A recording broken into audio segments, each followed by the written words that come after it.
So how you can be releasing an energy you have been carrying for a long while.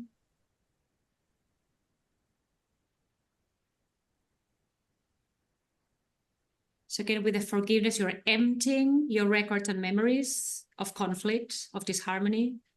And with the blessing, you're filling that back with light, cosmic light, pure light.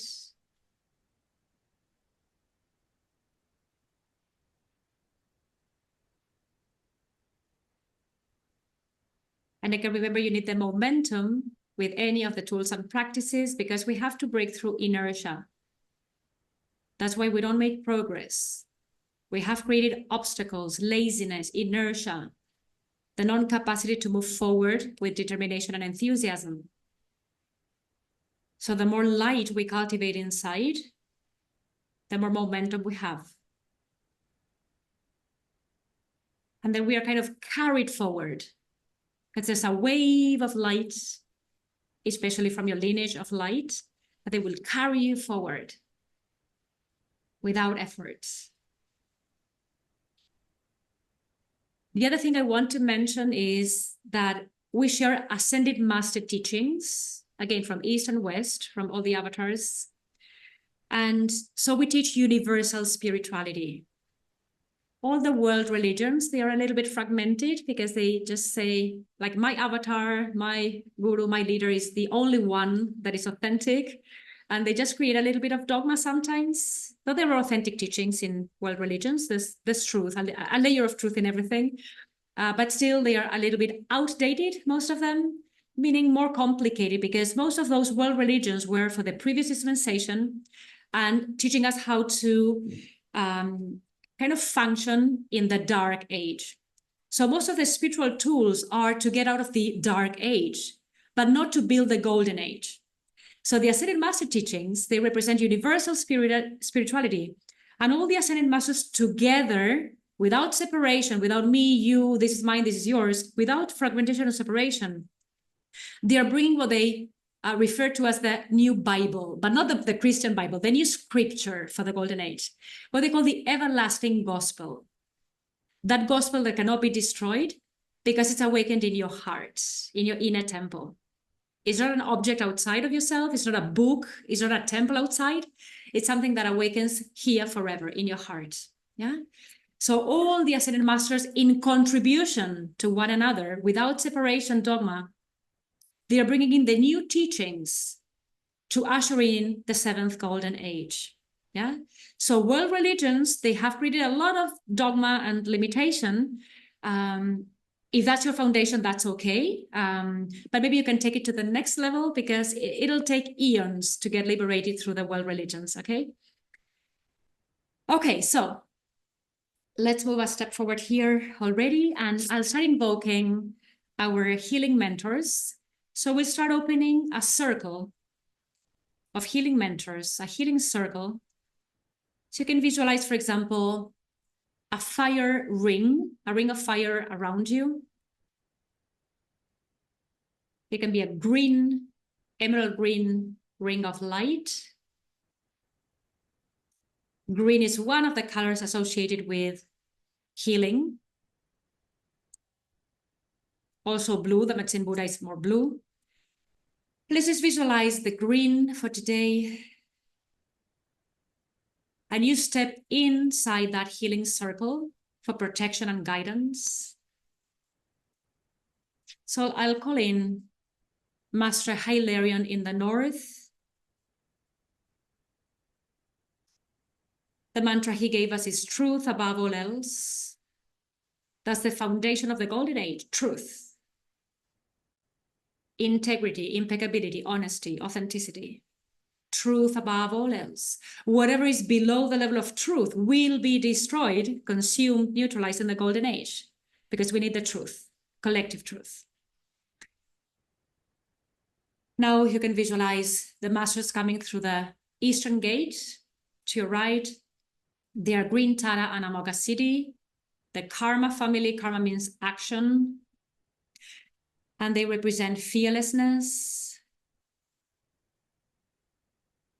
swift healing and service, and of course, compassion and wisdom as all the Buddhas. To the south, the Holy Family, Mother Mary, Archangel, Saint Germain and Master Jesus.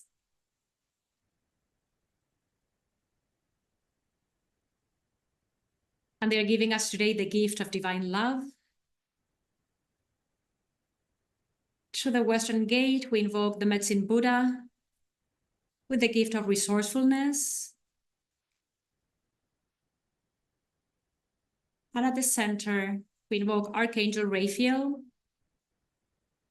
the Archangel on the healing ray, and is a gift of deep healing. But for today, we are focusing on divine love.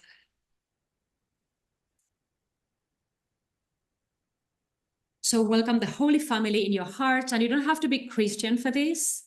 They are all ascended masters serving all of humanity. Make that connection with them. And now let's go into the deepest records of trust and surrender, because divine love means trust and surrender. Is the feminine trusting the masculine in us, and the masculine surrendering to the feminine in us for the balancing of masculine, feminine energies or principles inside. I mean, the masculine energy, masculine and feminine energies, not people, right? But it's the whole lineages. It's also the energy channels, Ida Pingala. So it's the masculine, feminine principle within you and around you in your relationships that has to come into harmony and balance to create enlightened realities, harmony, you know? So then that divine union, that divine balance within has to learn about trust and surrender. It's not anymore two more egos trying to create reality together. It's two coming together to become liberated, to share, to heal others, to bring benefit to community, family, and the planet. So you can ask yourselves, how is my level of trust and surrender right now? Or do I keep myself isolated from others? Do I create separation? If that's the case, the obscuration might be pride and competition. When you find the shadow aspects of love, is not for you to judge yourself, is to go into the imprint, the cause of suffering that you can be removing as you become aware of them. So is there any sense of pride? I don't need anything from anyone. I'm doing fine. I've got it. I'll do it my own way. There's a little bit of rebellion with pride. That has to be healed, of course. Is there a sense of competition between masculine and feminine? I want to be better. I won't allow you into my reality. I won't share. I won't collaborate. I won't contribute. So find those records, those patterns inside. Again, not for judgment, just for awareness. Bring in the compassion. To have a strong sense of individuality, in the sense that I want to be away from other people and not share anything and control reality a lot and be in the mind. And there's a sense of I, me, mine, that small ego, that small self, not wanting to surrender and sacrifice the false identity.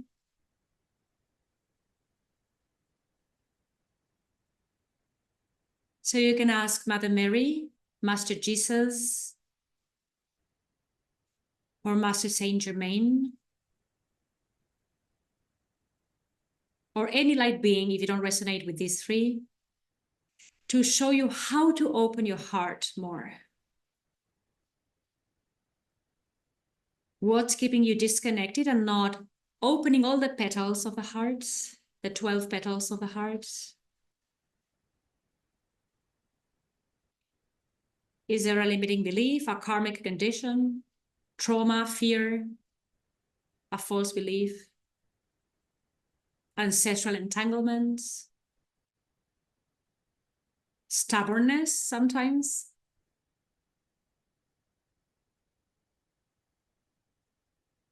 So what is not allowing your heart petals to unfold? And then not allowing you to trust and surrender, to co-create with others, because the Aquarian age is about co-creation. But not human, egoic co-creation, it's about divine co-creation. We have to co-create from higher self to higher self, or from real self to real self, to bring in an authentic foundation and reality for humanity. No more of the old stuff, right? We have to create something new, something permanent, something real.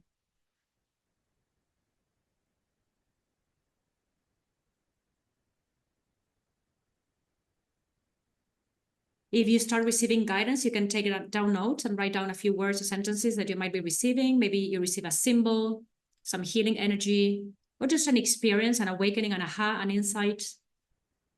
Whatever you're realizing in this moment is important. And if you think, I don't feel anything, I'm not receiving anything, just relax a little further. Maybe it's something subtle that you're awakening inside.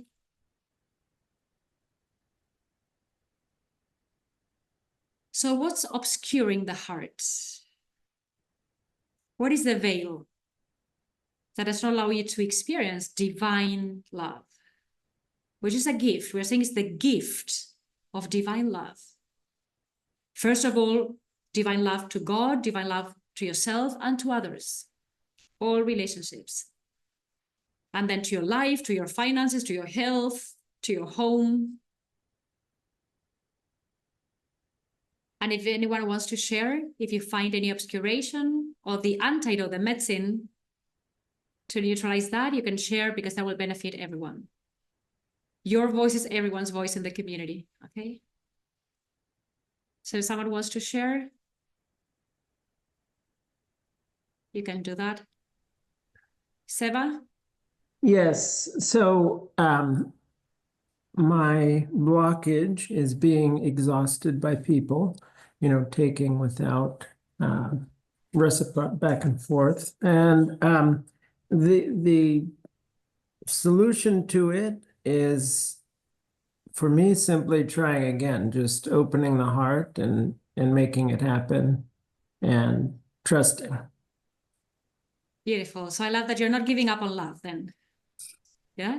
It's We're about good. finding a new way, a new antidote, Yes. Yes, that's good. Kina, do you want to share anything? When you go to your heart, what do you find there right now?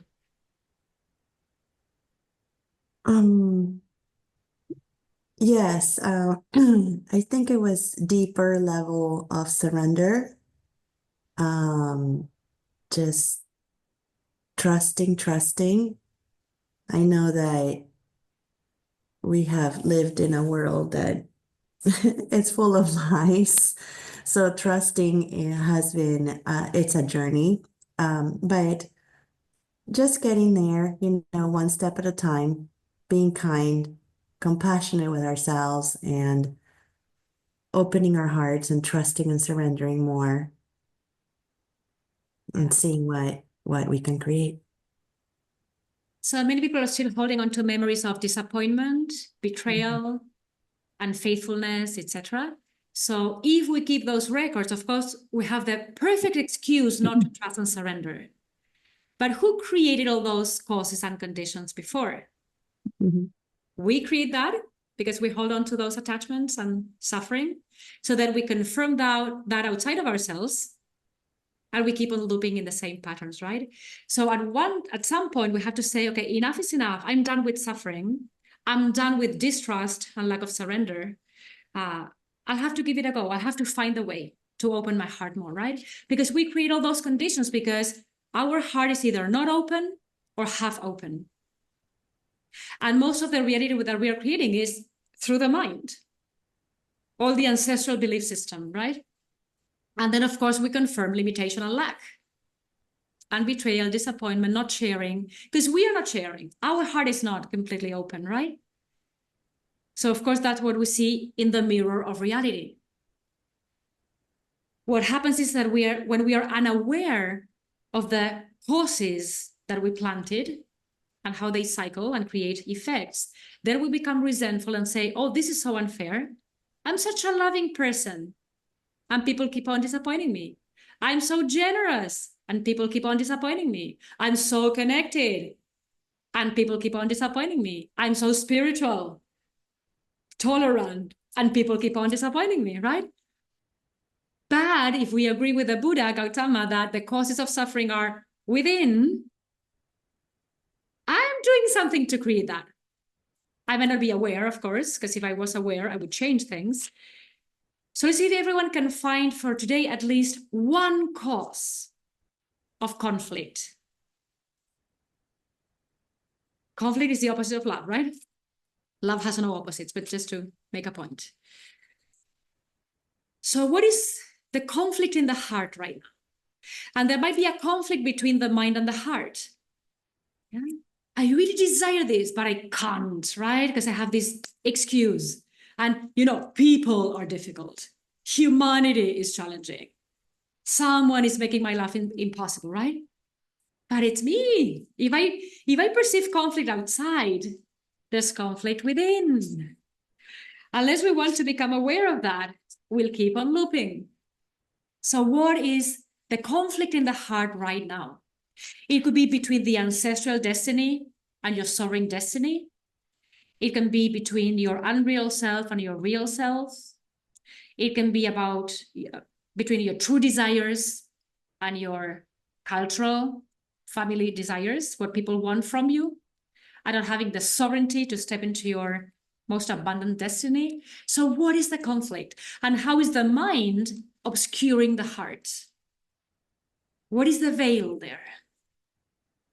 Unless you remove it, you'll keep on living that reality over and over and over till you either become tired or you have no more life force energy and you come back into embodiment for another opportunity, right? So what is creating the conflict in the heart? If someone wants to share on the chat box. And it's an inattention between the mind and the heart, the masculine and the feminine in us, contradictory ideas, contradictory desires, the ancestral pool and the ascension spiral. There has to be conflict if we are not manifesting our most abundant reality.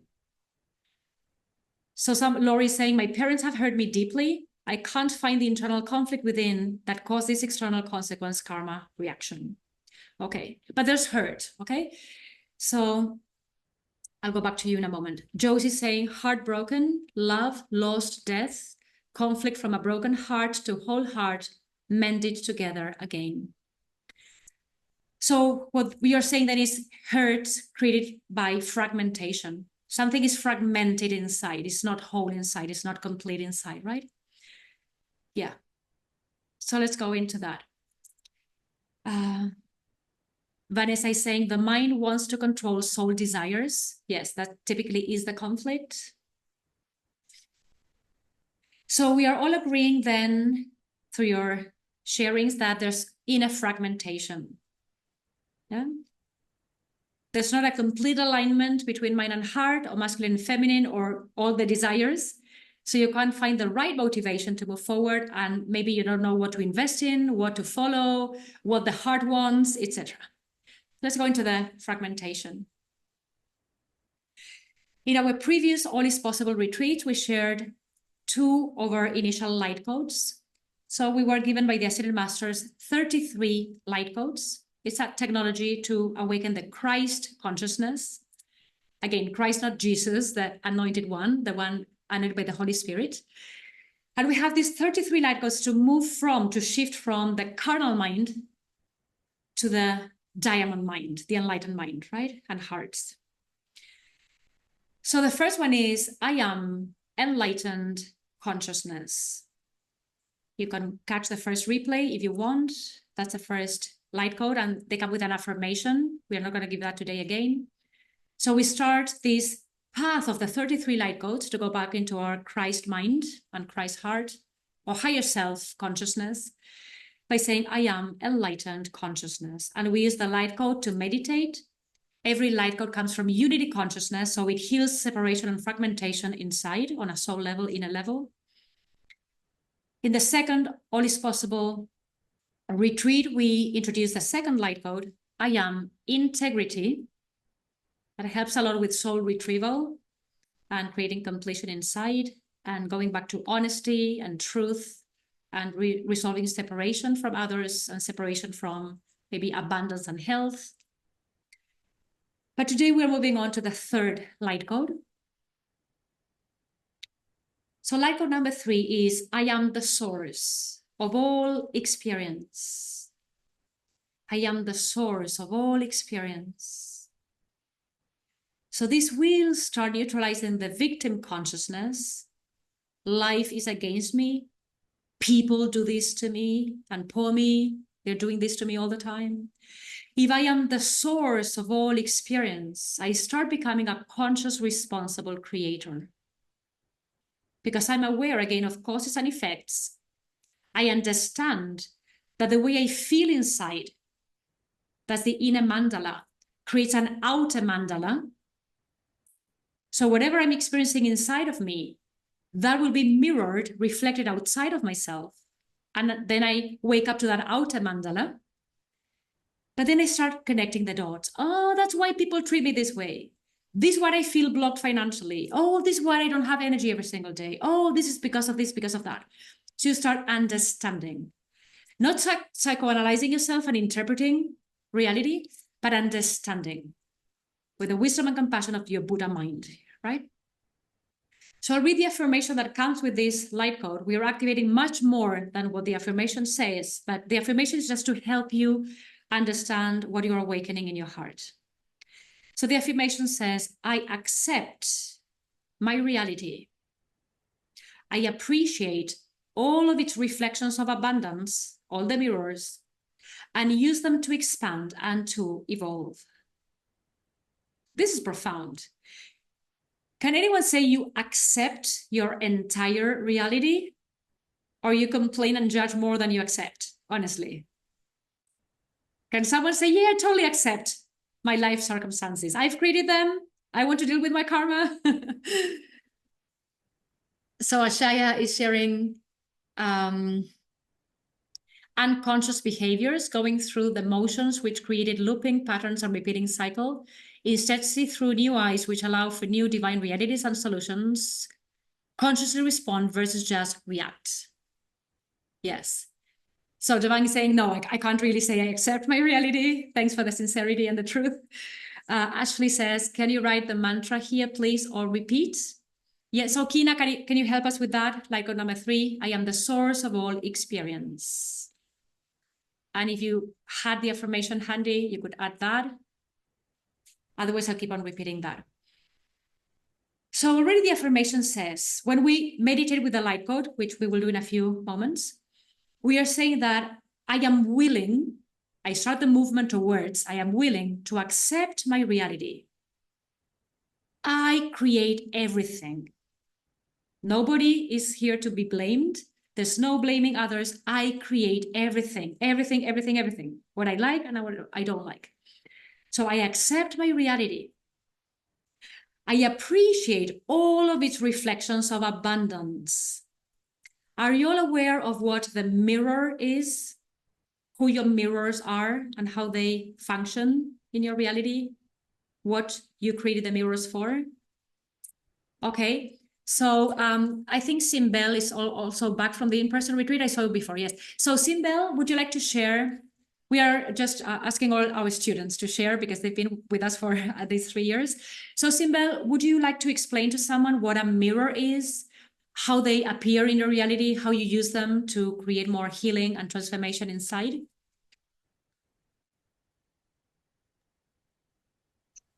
For me, mirrors reflect back to me things that perhaps I'm not seeing within myself. And so they're a great tool. For the longest time before I got on the path, I would look at the mirror and I would complain about the mirror. What's wrong with that mirror? What's going on with that person? And once I started to really use it as a reflection, oh, this is showing me something. What is this showing me? I can take it inside and look at that and go, oh, maybe there's something inside of me that this person is showing me, this situation is showing me, whatever it is. And it's been very beneficial to me. And in so many ways, like I use pretty much everything as a mirror in my reality. And I had even like, maybe I'll see a t-shirt that somebody's wearing and that's a message to me. Oh, right. I saw a little boy on the airplane and he had Wild One on his t-shirt and his mother had Destiny on her t-shirt. And she was looking at him very lovingly, and this little boy was really wild and he stepped on my foot. You know, okay, so that was a mirror to me. What is it in the divine masculine that's wild, that needs discipline? So it's really a beautiful exercise, and I think it allows, if the judgment is dropped, like that's, oh, this is clearly a lesson for me. How can I really use this to help myself overcome something that I'm not seeing? And that's how I use the mirrors. Beautiful. So what Sibel then is saying, a mirror can be a person. Typically, it is a person in your reality, especially your family members and your partner and your children. They are great mirrors. It can be a situation. It can be a job, a place, a circumstance, a party you go to, a social event you go to. You see lots of mirrors there. So for some, it might be difficult to understand that a person in your reality can be reflecting to you something that is unresolved. How could they even know? How could they even reflect that? So Shailene, would you add on to that? Because we see people around. We wouldn't say they are mirrors. How are people mirrors?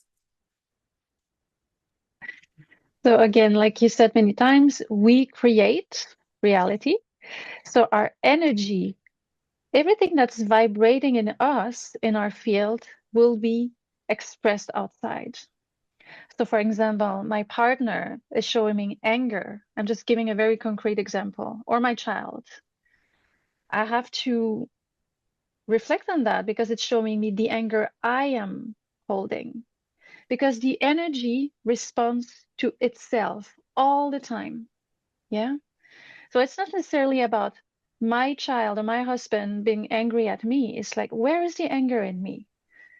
And you go within and you ask for help if you're not able to see where that's come from, what is the cause. And once you resolve it within, the mirror is reflecting the new inner peace that you found, the new harmony.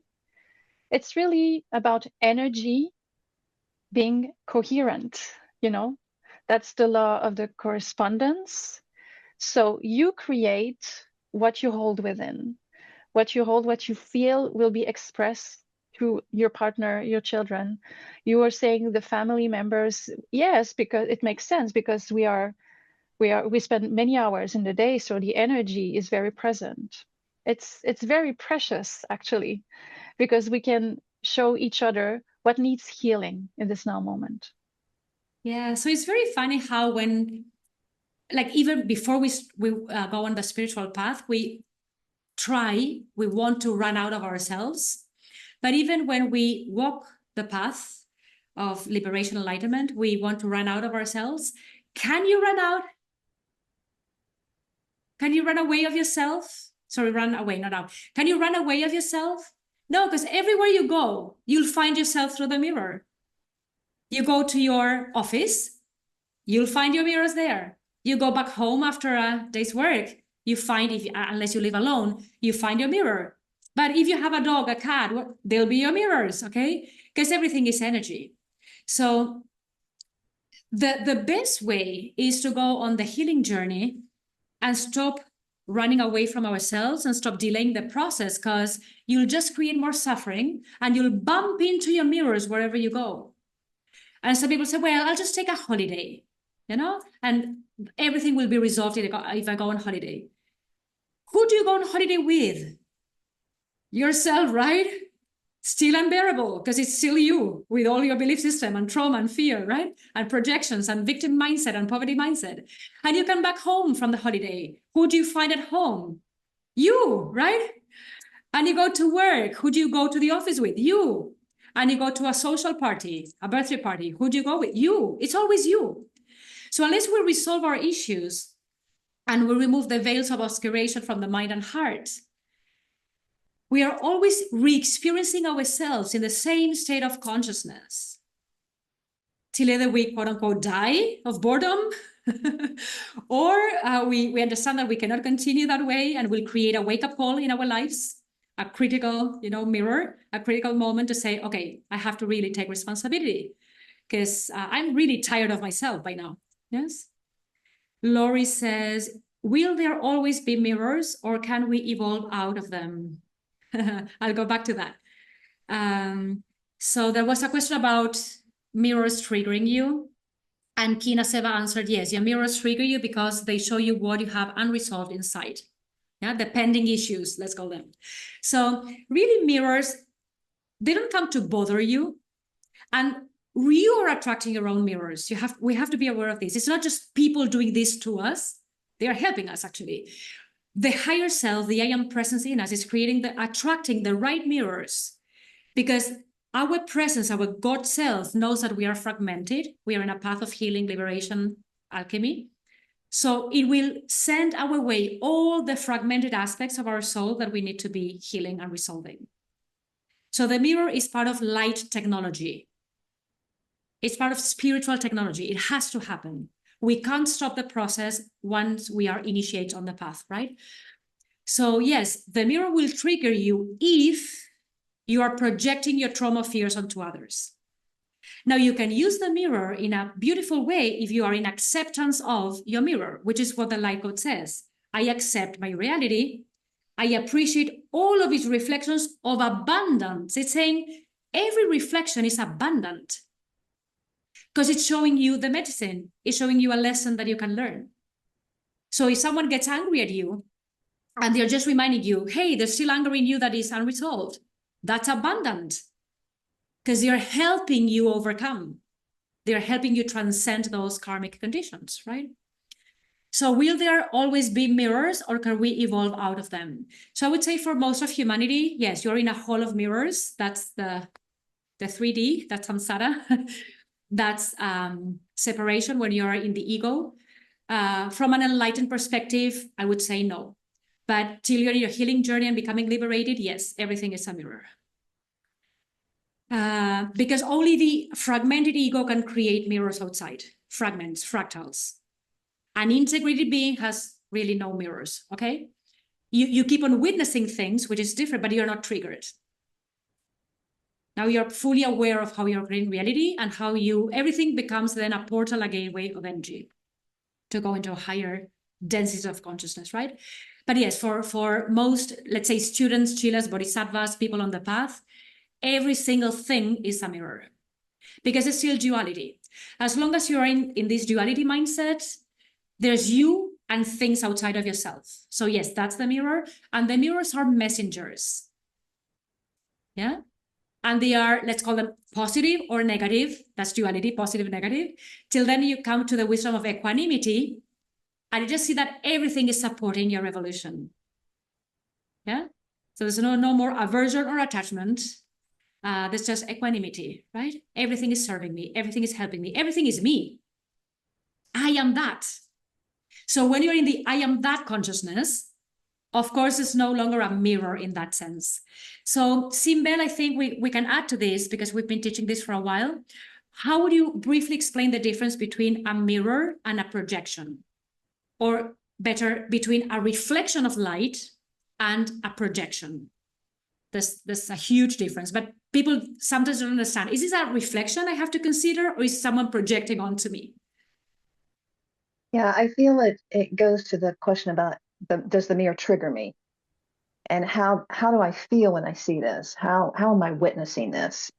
And if there's even the smallest little increment of this doesn't feel like that is, a little bit of something inside that is not in complete harmony and loving kindness as it looks at it, then it really is a mirror, and there's something to take inside to alchemize and really look at that.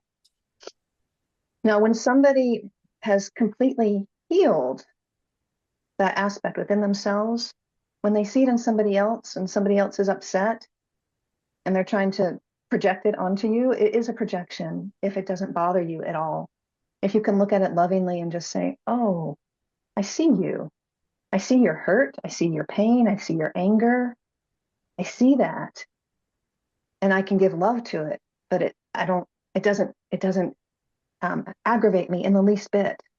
It just brings compassion from my heart to help the healing process in the other person. So otherwise, if there's any smallest little bit, it really is still a mirror. Otherwise, it turns into, oh, that's their projection. Yes. So when you're receiving a reflection of light from your guru, mentor, the teachings, or the sangha, the community, your fellow bodhisattvas or chilas, that comes with a solution, a tool, medicine. So you become aware of something that was limiting you in some way, but it comes with a way out of the suffering. That's a reflection of light.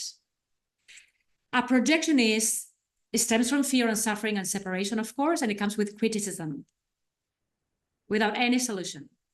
It's just someone with trauma, fear, saying, I don't want to take responsibility for my fear. I'll just push that away from me and make it about you. I'll make you responsible for my suffering. So then that will remain unresolved because the cause is not outside again, unless you take responsibility and use the opportunity to become aware of something and to resolve it. Then I just throw it at different people. Someone might take it for a while, if they are also playing victim, but it will come back to you sooner or later. It will find you back. Yes. Because we are all on a path of ascension, enlightenment, formally or informally, and we're all going back to source, to our God presence. And we cannot go back to source with fragmentation. We have to go back to wholeness, right? And for that, we will be shown what we haven't resolved yet. Simbel, do you want to add onto this? Yeah, there was one other thing about a projection, which is in our teachings. And it's when a projection becomes a confession, the alchemy is complete. So that's a really, really critical key for me. Then I know, oh, that projection is actually seeing itself and can confess that. The alchemy is finished. Absolutely. That's one of our teachings. So we know that we have really resolved that inside when either, suppose I have projected something onto someone or someone onto me, and either can say, oh, I'm sorry. I really see what I was doing. I was trying to defend myself, protect myself, avoid the inner conflict, or I was making it about you, but now I see. So I'm sorry, right? So then that is resolved. And we know also that a projection is very violent because it means that I have fear and trauma. I don't want to take responsibility and feel it. So just project it with full force onto another person. Yes, because it's something that I think I cannot feel and process and assimilate. But when we have the right tools, especially the violet flame and the light codes, of course, that's very possible. Yes. So let's all become aware of whatever you want to be integrating into your reality consciousness, anything you have been projecting onto others that you now want to take responsibility for. Let's take a few moments to chant, as if it were a mantra, the light code that says, I am the source of all experience. So how do we activate the light codes? You can close your eyes if you prefer, take a deep breath. Start breathing consciously through your inner pillar of light. By inner pillar, I mean the chakras. So visualize a tube of light descending from your crown chakra down to the base of the spine, or to your feet, even if you prefer, to be very centered. To inhale and exhale very, very consciously, giving yourself time to receive light and purify your system. And then you silently chant, I am the source of all experience. I am the source of all experience. You don't try to understand the light code. It's a key. It's unlocking something inside of you, in your consciousness. So instead of you controlling the meditation practice or controlling the light code, You just witness, you become very receptive, and you allow the light code to show you what you have to accept, what you have to resolve right now. I am the source of all experience. And the mind will go, oh, not of this one, not with this person. No, they did that to me, really. The mind will start fighting sometimes. You keep on breathing, doing the light code. The mind will want you to get distracted or to feel bored or nothing is happening. Why am I doing this? I want to run away. I want to stand up and do something else. Just witness all that. It's the inner resistance to the truth. Every light code is a reminder of who you are, of your real self. 33 facets, that we have 33 of them. And each light code is a volume of wisdom. Just a few words, but it's a volume of wisdom. So just keep on there breathing in a quiet, silent place if you can. I am the source of all experience.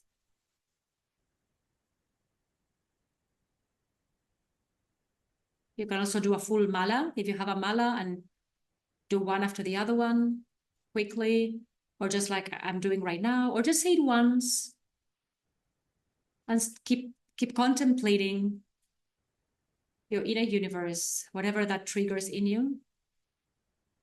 So you have to find your own relationship with a light code. Whether you say it many times for many minutes, or just once and witness, or a couple of times, and then you go into deep meditation. And allow the vibration of the light code to take you inside within, to your inner temple in your heart.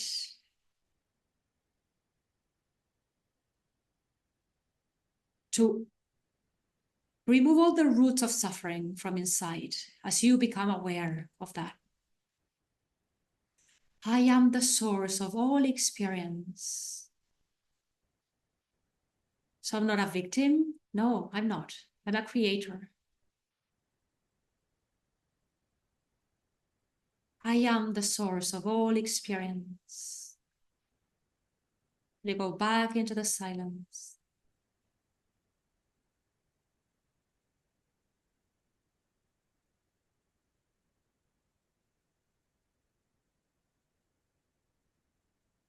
I am the source of all experience.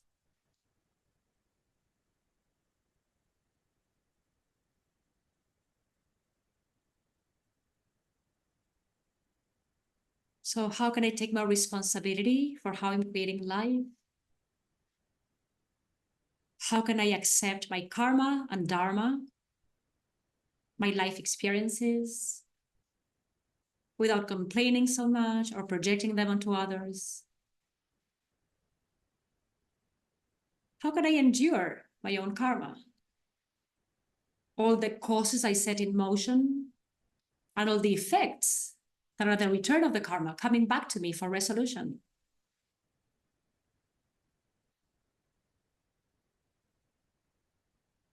So the return of karma is like you throw a party at home, you make a mess, and then you don't want to clean it up.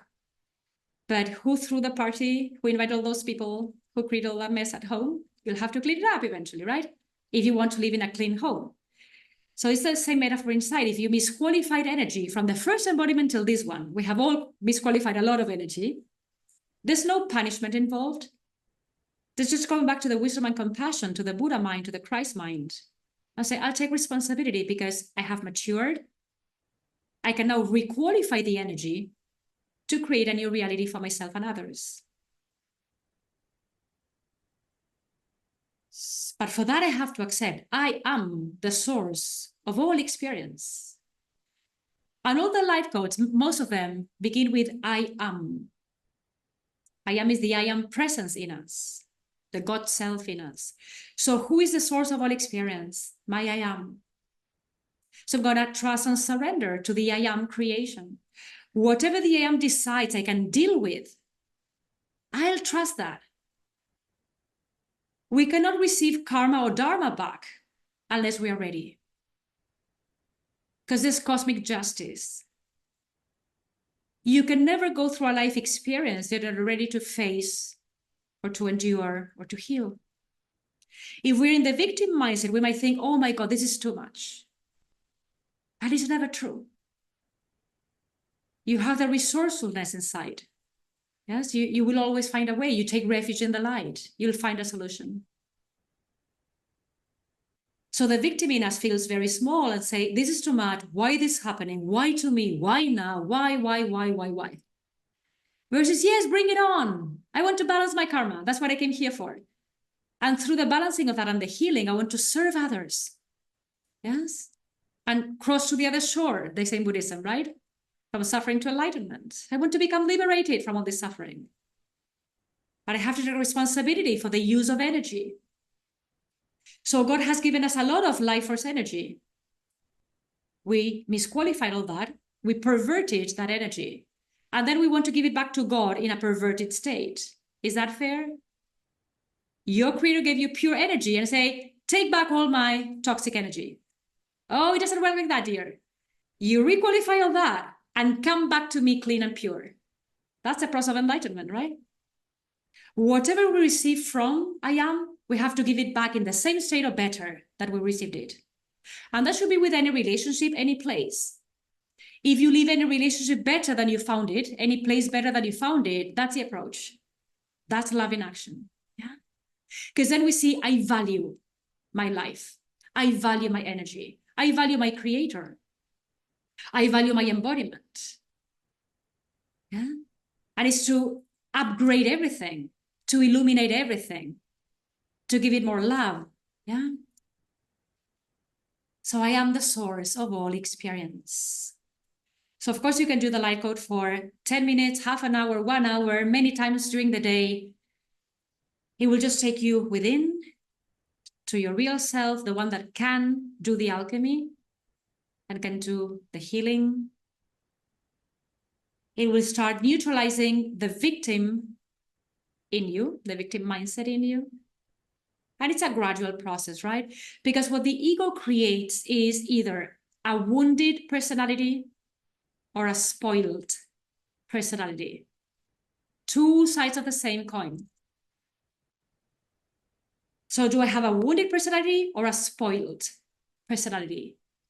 You have to resolve both to have an enlightened identity. Yes, we all have an identity in God, but it's neither wounded nor spoiled. So today we'll just leave it at this because we are running out of time for the retreat. And I want to make a few announcements so you can slowly come back, open your eyes, and then go back to the light codes. We have shared 3 already. Then go back to the other replays. So for anyone wanting to start or deepen your healing journey or path of mastery liberation with us, we are offering free YouTube transmissions every Wednesday. They are live, we don't edit them. They are called Heal to Prosper, because we have to heal inside to prosper, make progress in life. That's every Wednesday. There will be 21 in all. The last one will be on June the 11th, but all the replays are on our YouTube channel. And actually you're asking, is there anywhere where we can get a recording of this YouTube channel, the same? It's going to be in a couple of hours. So the Heal to Prosper is every Wednesday. We talk about healing, divine healing, Christ healing, the path, etc. So the chambers of the heart that we can be opening. So you can go there, that's for free. Then we have the Awaken Your Inner Healer course. That's just 4 sessions, that's over a month. And Shailen and Swana teach that. Swana is flying back home from the in-person retreat. She's still flying to Wales. But Shailen, would you like to say anything about that? Because that's really foundational practice to get started in our community. And you have it's the link to YouTube there on our on the chat box. So Shailen, what can you say about yes, perfect. So it's the beginning of the opening of the heart. We start sharing tools that will help you do that and establish some trust to start this journey. And we go into the inner child healings, very, very beautiful. And also in this in these sessions, we start realizing, okay, I have the power to heal myself and to heal others eventually. So there's a lot of empowerment that we start kind of, see within us. And it's really to kind of solidifying the foundation, to be able after that to open the heart even more and have faith that we can do that and it's safe, and go deep and explore everything that's within. Absolutely. And because we teach prosperity, which is the frequency of the golden age, we start our courses by teaching worthiness. So we activate worthiness, then we move on to abundance, victory, and then prosperity, right? So right there, when we do the inner child healing and awaken our inner healer inside, so we heal the inner child and we awaken the inner healer, we start activating the heart wisdom and the heart potential, and we start awakening our inner worthiness, the dignity to walk the path of abundance and prosperity. So that's just 4 sessions, and you get replays for that. You go into the inner child mandala. We give a heart mantra. So it's short, but it's very deep, very practical. All our tools are very, very practical for this modern time, when we know people don't have a lot of time to practice. So there you have the link if you want to know about that. It's very affordable also because it's the first step. And the book I mentioned, The Child, the Master and the Inner God, you have all the foundational tools and practices there that then you cover in that course. And then for the ones who really want a deeper commitment, we have a 3-month course. It's called Sacred Temple of the Heart Teachings. We go into the 12, we call them chambers of the heart, but we unfold all the petals of the heart chakra. And there's a 13th chamber, kind of the secret chamber, for the integration of all that. So also Shailen and Swana teach that course. The next one is starting on May the 8th with Shailen, and May the 9th on a Friday with Swana. All the information is on our website and you have the link there. So Shailen, very briefly, once you have gone to the Awakening in a Healer, or you can directly go to Sacred Temple of the Heart, what can people expect to be experiencing there in those chambers? So it's the starting of the dissolution of fear, because people initially might be afraid, what am I going to find inside of me? I'm not sure I want to go there. Is there a monster there? No, there's only more light and more love to be unveiled. So what we do, we identify the veils covering your true power and your true soul's gifts. And it's very deep. We go into each chamber to activate a lot of, it's a lot of energy, and every chamber is kind of an increment of light. So through this wisdom, we can start applying that for ourselves and also discover how we might even want to share that with others. So it's very, very heart opening, and true shifts only come from the heart. So that's why maybe some people feel I'm no matter what I do, I'm not shifting. So we have to go there. It's the only way we can really have true impact over ourselves and our reality. Yeah, so we really teach you how to take refuge in the heart. Most people are in the mind, navigating really through the mind, and that's very complicated because all the belief system and the karma is here. So we have to truly be taking refuge in the heart and going to the inner temple. And for example, the 6 initial chambers are awareness, responsibility, service, evolution, neutrality, and health. Those are the initial ones. Then we go on to authenticity, gratitude, and trust. The advanced are presence, wisdom, and freedom. And the last one, 13, is devotional love, abundance, right? So it's an amazing journey from the mind to the heart. You have 2 amazing mentors to do that, very compassionate, because they've gone through that journey themselves.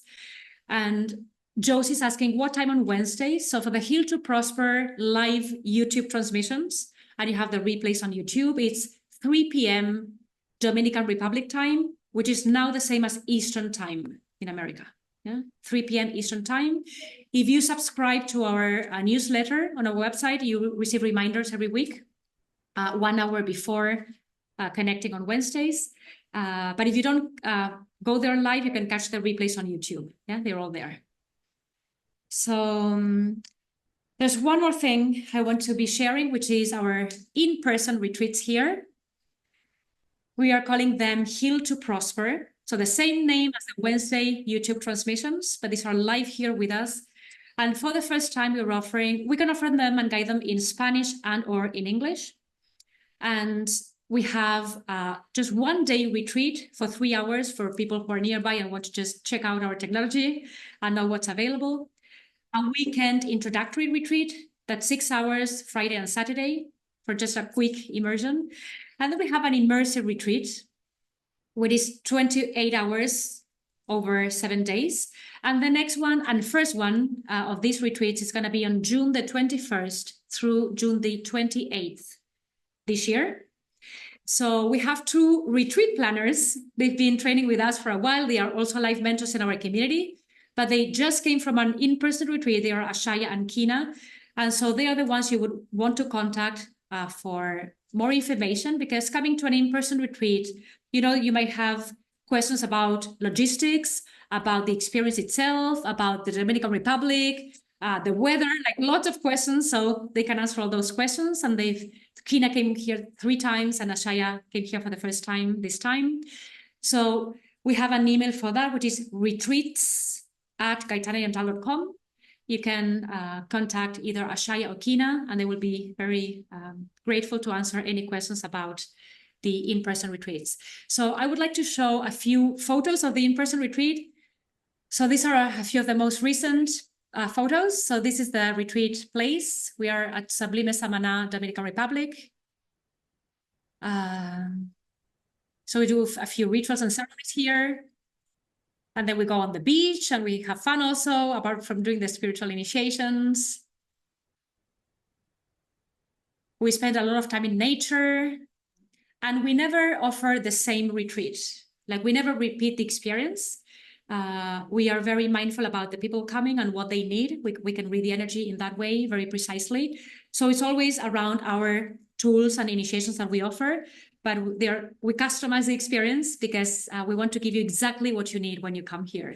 So this last time, 6 of our most advanced students came, and we just finished that, so we're full of energy. And Ashaya, Kina, do you want to share anything about the in-person or how people can contact you, or what are the type of things you can assist them with? Oh, absolutely. So I've made the trip 3 times, and each time I felt like I got put on a fast track to really connecting with my I am and dismantling the belief systems and the poverty mindset and the limiting beliefs, the victim mindset that was plaguing me. And each time I go, I feel freer and freer, and I cannot recommend them enough. In-person retreats, just you with Gaitana Yantal, is an energetic car wash. I mean, it just goes so deep. It saves you 10 years of your own work. I mean, if you wanted a fast track, get on the fast lane to really knowing who you are in terms of your light, this is it. So if you are interested, go ahead and send us questions. We can set you up. We can tell you which airport. There's 3 airports you can land in. We can give you advice on booking the hotel, and there's a driver that can pick you from the airports. I mean, there's a few things that have to be taken care of, but we have done it, and in literally 10-15 minutes you can set something up for yourself as well. Yeah, and Kina speaks both English and Spanish. So for the Spanish speakers, you can go to her. And Ashaya, anything you want to say about retreats and how you plan your retreat to come here? Yes. Well, again, this is my first time that I have participated in a retreat, and it truly was life-changing. Again, it was the next level. It was, advanced spiritual teachings. It was just the community aspect of it. We all came together and we all were able to rise up to the next level. Just the love, the compassion, the support. Again, truly life-changing experience. And the resort is fabulous. It's absolutely beautiful. The staff just took such good care of us. The grounds were just magical, and everything together just created this this beautiful divine experience. And I invite you to come experience it for yourself. If you want to get away and you want to help elevate yourself to the next level, this is a great opportunity to do so. And again, if you should need any assistance with coordinating that, please reach out to us. We're glad to help. We can share our experiences. We can assist you with, coordinating with the retreats, with the hotel, with the transportation, anything that we can do to make it easier for you to experience this divine opportunity. We're glad to do. So thank you. Thank you, Ashaya, for that. Thank you, Kina. And so for the ones who are new and maybe you say, oh, I wouldn't go there right away. But I'm going to say something. There are not many spiritual masters on earth right now, authentic spiritual masters, fully dedicated to enlightenment and ascension. So if you find one, it doesn't have to be us, but if you find one, really get close, take refuge in your master, because you want to fast track things and accelerate your healing journey and not waste another embodiment getting distracted. So for the ones who are new, we have also lots of ebooks in our website that we transmitted from the Ascended Realms. So they are all very affordable. They are all on PDF, so they are on demand. You just download them, you can print them, or just read on your devices. And then we have 2 music albums Shailen created with us, and they are really based on our curriculum. So it's not just spiritual music. It's encoded in a way that facilitates you walking the path of liberation, ascension, etc. So it's very high quality music because she's a musician, a professional musician also, and now a life mentor in our community. So we have the albums, we have ebooks, we have free resources, we have things going on YouTube, courses online on Zoom, and we have the in-person retreats here. So it's a variety of offerings. So hope you join our community, the ones who are looking for the 3 jewels to become liberated. Thank you so much, and hope to see you next month in All Is Possible number 4. Many, many blessings. Bye. Thank you.